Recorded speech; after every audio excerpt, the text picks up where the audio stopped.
¿Qué actitudes crees que identifican a una persona orgullosa? Estás escuchando Aviva Nuestros Corazones con Nancy DeMoss de Wolgemuth en la voz de Patricia de Saladín.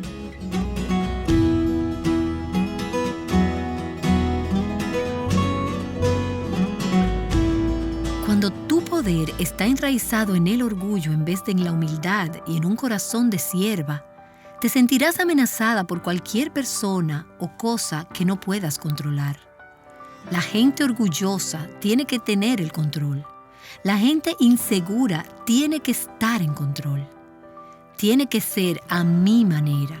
Ellos tienen que controlar a la gente a su alrededor. Y con eso solo están diciendo, soy orgullosa. Nos encontramos en la serie titulada Esther, Mujer de Dios en el tiempo de Dios. Es fácil leer en las páginas de la historia sobre hombres malvados y ambiciosos que tuvieron posiciones de poder y pensar, gracias Señor porque yo no soy así. En la medida en que Nancy nos ofrece detalles sobre Amán, el tirano de una clásica historia de la Biblia, tratemos de escucharla con un corazón humilde, para que la palabra hable a cada uno de nuestros corazones. Aquí está Nancy. Bueno, en la sesión pasada vimos que Esther se había acercado al rey. Se le había dado la oportunidad para hablar, y el rey le dice, ¿cuál es tu petición? Pide lo que quieras, hasta la mitad del reino, y yo te lo daré. Todo lo que Esther dice es, ¿podrían tú y Amán venir a una fiesta que he preparado para ti? Así que ellos vienen a la fiesta y aparentemente disfrutan de una gran cena, y entonces el rey le dice de nuevo, Esther, ¿qué quieres? Yo quiero dártelo. Y ella le dice, ¿podrían venir mañana de nuevo? Y ya hablamos sobre el increíble dominio propio de Esther al no precipitarse y dejar salir lo que había en su mente, sino esperar a que Dios actuara. Así que hoy retomaremos en el capítulo 5, versículo 9, cuando Amán se va de la primera fiesta que había compartido con Esther y Asuero. El versículo 9 nos dice, salió Amán aquel día alegre y con corazón contento. Él estaba eufórico. Él fue el único que había sido invitado a esta fiesta con el rey y la reina. Inmediatamente, en el mismo versículo, vemos un cambio dramático en el semblante de Amán y en su espíritu. Pero cuando Amán vio a Mardoqueo en la puerta del rey, y que éste no se levantaba ni temblaba delante de él, Amán se llenó de furor contra Mardoqueo. En el mismo versículo vemos a Amán gozoso y contento en su corazón por haber sido invitado a la fiesta, y unos momentos más tarde estaba lleno de ira contra Mardoqueo porque él no se había arrodillado ante él. Y esto nos indica que tenemos aquí un hombre inestable en sus emociones. Él no tiene dominio propio. Vemos en contraste a Esther con un dominio propio extraordinario. Hemos visto cómo ella está preparada para mantener sus emociones bajo control. Ella está preparada para mantener su lengua bajo control mientras trata con esta situación. Pero Amán es un hombre que no tiene control de sí mismo ni de sus emociones. Él es propenso a los extremos emocionales. Y eso sale a relucir a través de esta historia. Pasa de la euforia a la desilusión muy fácilmente. Y en este caso vemos ambas actitudes en el mismo versículo. Más adelante en esta historia veremos otras instancias que ilustran los altibajos emocionales de Amán. Yo creo que la razón de estas emociones extremas es porque sus emociones, su sentido de bienestar, está determinado por las circunstancias externas. Él está a merced de cómo la gente lo trata. Por eso es que él oscila tan rápidamente entre estas altas y bajas emocionales. Todo depende de lo que esté pasando a su alrededor, de lo que le está pasando a él. De forma que cuando Esther lo favorece, su espíritu se encumbra. Cuando Mardoqueo rehúsa honrarlo, él cae en una depresión, altas y bajas, una montaña rusa emocional. Cuando él no puede obtener lo que quiere, se vuelve irritable e irracional. Y cuando él es honrado y las cosas marchan a su manera, él está deleitado. Esa no es la forma en que Dios quiere que vivamos. Te puedo decir que cuando tu vida, tu corazón y tu mente no están fundamentados en la soberanía y en los caminos de Dios, tus emociones estarán sujetas a lo que sea que esté próximo a suceder en tu vida. Tus emociones estarán sujetas a lo próximo que acontezca en tu día, en tu vida y en cualquier circunstancia que venga a tu vida. Y la imagen que viene a mí cuando yo misma reaccionaba de esta manera era que me sentía como un pequeño barco de papel que algún niño pequeño hizo y lo lanzaba al mar en medio de la tempestad y de las olas. Así serán nuestras vidas, y esa es la manera en que muchas mujeres viven, vulnerables a todas las tormentas, a todas las olas, porque sus vidas no están fundamentadas en la soberanía de Dios. Cuando tú confías en el control, la dirección y la protección soberana de Dios en tu vida, cuando confías en que Él sabe lo que está haciendo y que está orquestando todos los eventos de este universo para cumplir sus propósitos, ¿cómo le llamamos a eso? Providencia. Cuando tu vida está fundamentada en la providencia, no estarás a merced de estos acontecimientos en tu vida. Tu vida tendrá un fundamento sólido. Amán, sin embargo, se contuvo. Fue a su casa y mandó traer a sus amigos y a Zeres, su mujer. Entonces Amán les contó la gloria de sus riquezas, la multitud de sus hijos y todas las ocasiones en que el rey le había engrandecido y cómo le había exaltado sobre los príncipes y siervos del rey. Y Amán añadió: aún la reina Ester no permitió que nadie, excepto yo, viniera con el rey al banquete que ella había preparado. Y también para mañana estoy invitado por ella junto con el rey. ¿Y cuál es la palabra que describe lo que resalta en este discurso? Orgullo. Orgullo. Es el yo que se exalta en el orgullo. Vemos aquí a un hombre arrogante, un hombre jactancioso, altanero, egocéntrico. Se jacta de su bienestar, de su familia, sus logros, sus honores, de su exaltación, de la invitación de la reina. Yo soy un VIP, una personalidad importante. Y esto es lo que él está diciendo aquí. Él es el ejemplo de una persona insegura, de una persona que encuentra su identidad en el aplauso humano, en las personas que conoce o quien se relaciona o en lo que posee. Por eso mencionan nombres. Ellos tienen que asegurarse que todo el mundo conozca sus logros y sus éxitos. Ellos adquieren su identidad en ser promovidos y tener un buen salario, en manejar carros buenos, en vivir en casas grandes, en vestir con cierto tipo de ropa y en tener los hijos en cierto tipo de escuelas. Así es como obtienen su identidad, y eso es inseguridad. Las Escrituras nos dicen que el orgullo precede a la destrucción y la altivez de espíritu precede a la caída. Esa es la manera inexorable de Dios. Cuenta con ello y lo veremos ocurrir con Amán. El orgullo del hombre lo humillará, pero el de espíritu humilde obtendrá honores. Así que Amán le hace este discurso a su familia. Y luego en el versículo 13 dice: sin embargo, nada de esto me satisface mientras vea al judío Mardoqueo sentado a la puerta del rey.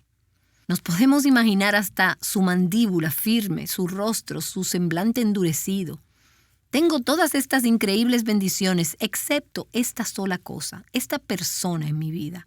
Mientras esté ahí, mientras no me honre, yo no podré disfrutar de lo que tengo. Su odio hacia Mardoqueo lo priva de disfrutar todas sus riquezas, sus logros. Él es un hombre amargado, lo que lo lleva a una obsesión por venganza. A pesar de su riqueza, a pesar de su posición, a pesar de su influencia, él se siente miserable debido a un pequeño don nadie a quien no podía controlar. Y no es interesante ver cuán a menudo el objeto de nuestra amargura comienza a controlarnos. La persona a la que tú juras que nunca te parecerás, la persona que no quieres tener a tu lado, la persona con la que no quieres tener nada que ver. Puede ser tu madre, puede ser tu suegra, puede ser tu nuera, puede ser un ex amigo, un ex jefe o una ex pareja. Es increíble cómo esa persona empieza a controlarte. Y tú no puedes disfrutar de lo que tienes, no puedes disfrutar de las bendiciones de Dios porque estás siempre pensando en esa persona. Cómo te hirió, cómo te agravió, cómo no hizo las cosas a tu manera. Cuando tu poder está enraizado en el orgullo en vez de en la humildad y en un corazón de sierva, estarás amenazada por cualquier persona o cosa que no puedas controlar. La gente orgullosa tiene que estar en control. La gente insegura tiene que estar en control. Tiene que ser a mi manera. Ellos tienen que controlar a la gente a su alrededor. Y con esto solo están diciendo: soy orgulloso. Luego su esposa Zeres y todos sus amigos le dijeron a Amán: ¿te molesta tanto Mardoqueo? Su mujer Zeres y todos sus amigos le dijeron: haz que se prepare una horca de 50 codos de alto, y por la mañana pide al rey que ahorquen a Mardoqueo en ella. Entonces ve gozoso con el rey al banquete. Y el consejo agradó a Amán e hizo preparar la horca. Así que él hizo esta horca para Mardoqueo de 50 codos de altura. Esto es 75 pies de alto, el equivalente a un edificio de 8 pisos. Ahora bien, no estamos seguras si la horca realmente era así de alta. Eso es casi una monstruosidad, o si fue colocada en una colina o en un edificio que la haría así de alta. De cualquier forma, era muy alta. Podría ser vista probablemente en toda la ciudad. Este era un lugar en el cual él quería hacer del ahorcamiento de Mardoqueo una exhibición pública.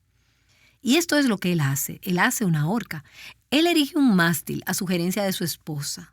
Zeres, su esposa, de forma necia y poco sabia, no animó a su esposo a pensar correctamente o a actuar correctamente. En lugar de ello, ella solo alimentó su necedad y su orgullo. Ella alimentó sus inseguridades y su inclinación pecaminosa.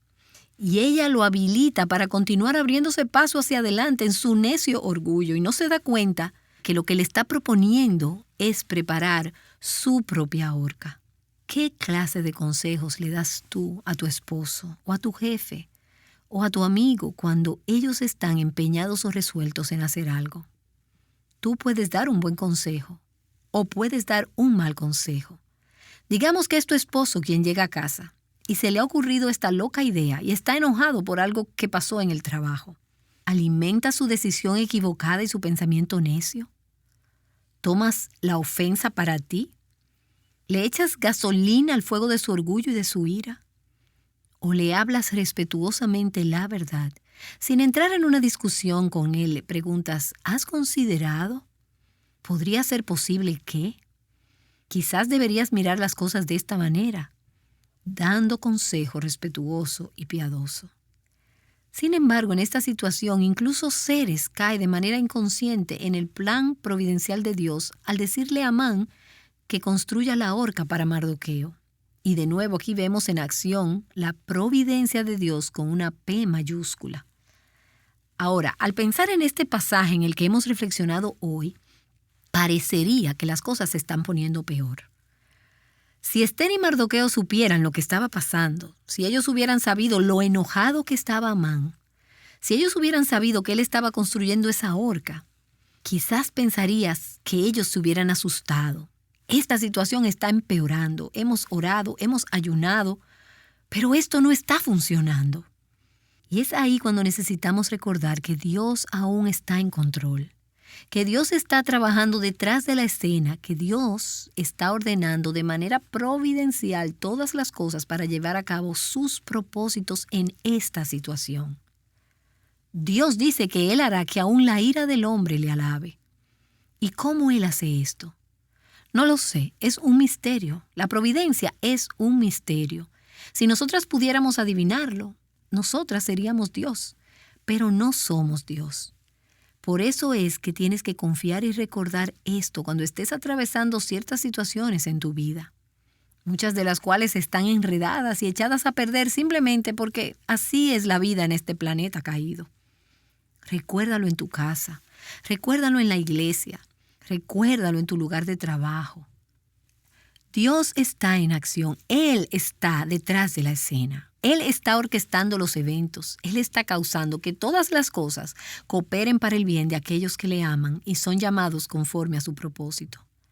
De eso se trata. Es su propósito llevándose a cabo, su propósito completándose. Así que no te inquietes, no te asustes, no te estreses, no manipules, no tomes las riendas. No trates de tomar las cosas bajo tu control. Actúa cuando Dios te diga que es el tiempo de actuar. Habla cuando sea el tiempo para hablar. Pero descansa y confía los resultados a Dios, incluso cuando la horca esté siendo construida y pienses que esto te llevará a la destrucción. Dios aún está en control. Las personas que trabajan conmigo y viven cerca de mí, a menudo me oyen decir Me encanta vivir bajo la providencia de Dios, con P mayúscula. Esa es la providencia divina. Y eso es cierto para mí. A través de los años he buscado evidencias de la providencia de Dios por doquier. Y sé que aun cuando yo no pueda ver evidencias de su providencia, Él está ahí. La providencia de Dios, su cuidado vigilante y su supervisión y vigilancia sobre todos los asuntos de este universo. Y eso incluye todos los asuntos de mi vida, todos los detalles, todas las cosas que no tienen sentido para mí, sí tienen un sentido perfecto para Dios. Bueno, y no hay lugar en la Escritura en el que la providencia de Dios sea más evidente que en el libro de Esther, aunque el nombre de Dios no es mencionado ni una sola vez en todo el libro. Dios es la mano invisible detrás de todos estos eventos y de estas circunstancias que parecen insignificantes y que ocurren en el momento preciso. Pero una vez tú conoces a Dios, te das cuenta que no hay insignificancia o suerte en esto. Todo está lleno de propósito. Dios es intencional y Él está obrando todas las cosas. Él está tejiendo el plan maestro. Él está orquestando las piezas para completar sus propósitos. Y ahora, al llegar hoy al capítulo 6 del libro de Esther, vemos algunas evidencias frescas de la providencia de Dios. Es una historia maravillosa y una trama maravillosa. Leamos juntas comenzando en el versículo 1. En esa noche, ahora, ¿qué noche era esa? Es la noche de la primera fiesta que organizó Esther. Esa misma noche. Esa es la noche que Amán había ido a su esposa para decirle: no puedo soportar a este judío Mardoqueo. Y su esposa ha dicho: construye una horca. Y Amán construye la horca. Todo esto en la misma noche. En esa noche, esa misma noche, el rey no puede dormir. No sé si fue lo que comió en la fiesta, que comió mucho, muy tarde, o si estuvo bebiendo demasiado. Yo no sé qué fue, pero sí sé que fue la providencia de Dios. Aquella noche el rey no podía dormir y dio orden que trajeran el libro de las memorias, las crónicas, y que las leyeran delante del rey. Y fue hallado escrito lo que Mardoqueo había informado acerca de Bigtán y Teres, dos de los eunucos del rey, guardianes del umbral, de que ellos habían procurado echar mano al rey Asuero. Y el rey preguntó: ¿qué honor o distinción se le ha dado a Mardoqueo por esto? Respondieron los siervos del rey que le servían: nada se ha hecho por él.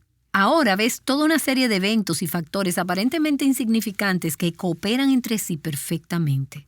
Providencia con P mayúscula. ¿Cuáles son las probabilidades de que en esa misma noche el rey no pudiera dormir? Bueno, Dios lo mantuvo despierto. Esa es la soberanía de Dios. ¿Y cuáles son las probabilidades de que en la misma noche en que no podía dormir, Él decidiera ayudar su insomnio con la lectura de algunas historias y crónicas? Pero específicamente esa que Él seleccionó. ¿Cuáles son las probabilidades? Para este tiempo, Él habría tenido ya 12 años de reinado. Que ellos hubieran seleccionado el libro preciso que trataba acerca del evento que ocurriera 5 años antes, cuando Mardoqueo descubrió el complot para asesinar al rey. Lo que quiero decir es que de todas las crónicas del rey, ¿cuáles son las probabilidades de que esa fuera la historia que se leyera? ¿Coincidencia? No lo creo. Estamos viendo la providencia de Dios. Estamos viendo la providencia de Dios en cuanto a que 5 años después de la intervención de Mardoqueo, es que esto llega a la atención del rey. De manera providencial, Dios había demorado la compensación de Mardoqueo por su buena obra, hasta el preciso momento cuando esta gente necesitaba una liberación sobrenatural. Esta tardanza hubiera podido ser algo que amargara a Mardoqueo todos estos años. ¿Sabes qué? Muchas de nosotras hubiéramos estado amargadas. Es más, algunas de nosotras todavía lo estamos. Tú quizás estás amargada por cosas que pasaron hace 5 años, hace 15 años o hace 25 años. Tú no tienes que estar amargada. Tú puedes deshacerte de esta amargura cuando reconoces la providencia de Dios. Él trata con todas las cosas a su tiempo, en su tiempo y a su manera. Así que el rey dice en el versículo 4, ¿Quién está en la corte? Amán había entrado justo en ese momento a la puerta del palacio del rey para hablarle al rey sobre ahorcar a Mardoqueo en la horca que él había preparado para éste. Y el joven que servía al rey le dijo: Amán está ahí parado en la corte. Y el rey dijo: déjenlo pasar. De nuevo, ¿cuáles son las probabilidades? Ninguna. Son solo minúsculas e incalculables estas probabilidades porque no vivimos en un mundo de suerte. Vivimos en un mundo de providencia. Así que Amán está en el palacio temprano en la mañana. Este es el lugar donde Dios obra en el momento preciso. ¿Qué tal si Amán hubiera llegado 1 hora más tarde? El rey hubiera encontrado otra persona en la corte y le hubiera preguntado a otra persona cómo honrar a Mardoqueo. Pero no fue a otra persona. No fue 1 hora más tarde. Fue en ese momento. Y puedo imaginar a Amán probablemente despierto toda la noche esperando el amanecer para ir al palacio del rey y decirle: ahorquemos a Mardoqueo.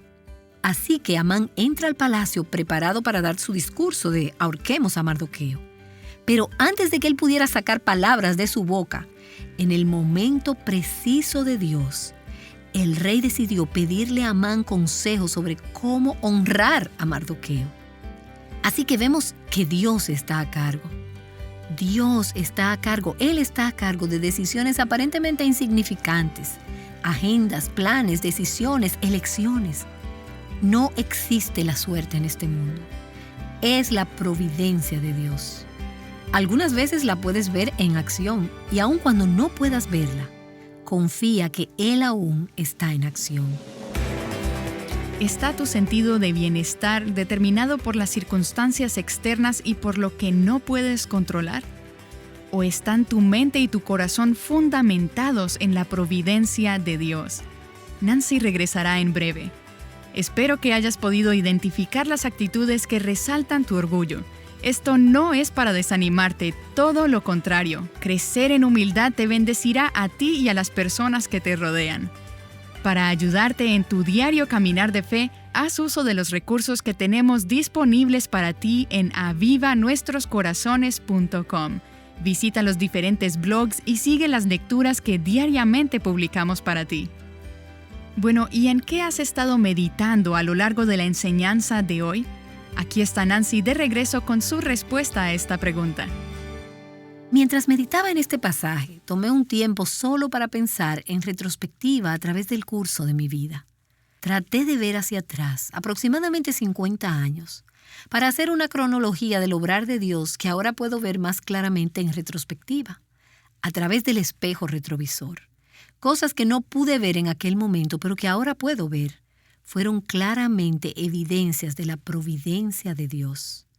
Yo pensé acerca de mi trasfondo, el hogar donde nací, la manera en que vine a conocer al Señor a los 4 años, las oportunidades que tuve que la mayoría de personas en el mundo nunca experimentarían, los libros que leí que tuvieron un impacto significativo en mi vida.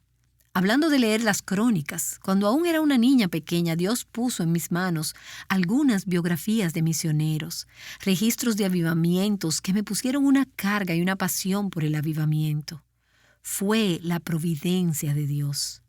Pensé en la gente que he conocido, gente a la que he estado expuesta, profesores que influenciaron mi vida, mentores que influenciaron mi vida.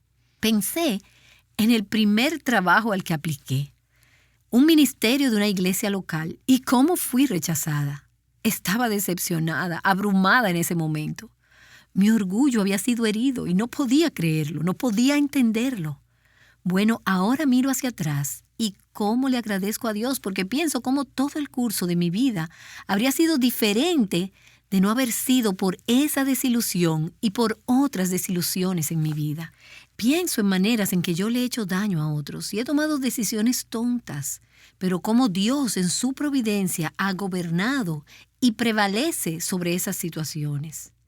Pensé en momentos donde Dios intervino en un tiempo preciso y en los detalles cuando me llevó a un lugar donde había alguien que me escuchó hablar y cómo terminó siendo la persona que plantó las semillas para toda esta idea de la radio y de Aviva Nuestros Corazones. Miro hacia atrás y me maravillo de la providencia de Dios. Pienso en alguien a quien conocí 25 años antes que empezáramos la radio. Él era un líder cristiano, una persona conocida, y fue a quien Dios terminó usando para que 25 años después me dijera, ¿considerarías hacer un programa de radio? Eso se convirtió en Aviva Nuestros Corazones. ¡Suerte! Hace 25 años, cuando conocí a este hombre, no tenía idea de por qué estaba en mi vida. No volví a verlo por 25 años, pero un día recibí una carta de él.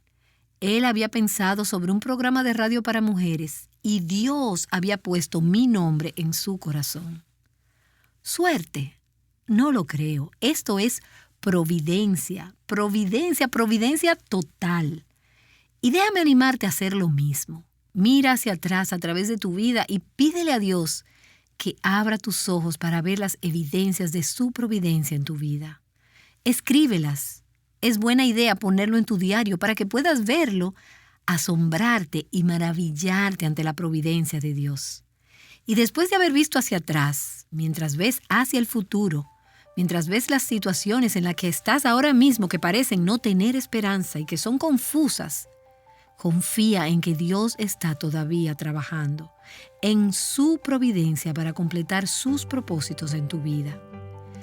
Tienes que saber que un día mirarás atrás hacia el día de hoy, quizás 25 años en el futuro, quizás estés en el cielo, pero mirarás atrás y dirás, sí, Él lo hizo correcto. Dios sabía lo que estaba haciendo. Él puso todas las piezas en su lugar. Él sabía por qué esa persona me lastimó. Él sabía por qué me casaría con esta persona. Él sabía por qué me dio ese niño. Él sabía por qué no obtuve ese trabajo. Él sabía por qué tenía que sufrir esa desilusión. Dios no solo sabía, sino que Él gobernó y prevaleció. Cuando tú no puedes ver la mano de Dios, confía en su corazón y conoce que su providencia está siempre actuando a tu favor. Esta es Nancy DeMoss de Wolgemuth invitándote a no solo sobrevivir en la vida cristiana, sino a tener una vida fructífera en Cristo. Ciertamente el libro de Esther que encontramos en la Biblia es relevante para nosotras hoy. Algunas veces parecería que Dios permite que gente malvada se salga con la suya, pero cuando Dios actúa en justicia, Él verdaderamente actúa. Escucha más sobre esto mañana.